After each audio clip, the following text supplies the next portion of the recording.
tarsi daro spaudimą vyrui, kad jis atsiprašytų už tai, ko jis nesijaučia padaręs. Nes aš šitoje situacijoje matau kitaip.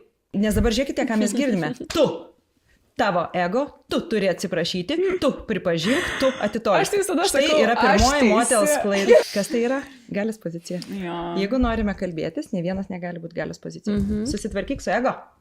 Aš aukščiau. Atsiprašymą pakeiskime į aš atsiprašau, kad prisidėjau prie šitos situacijos.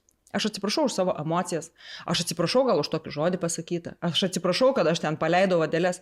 Bet aš neatsiprašau už savo nuomonę. Ar norėtum ją išgirsti? O aš norėsiu išgirsti tavo.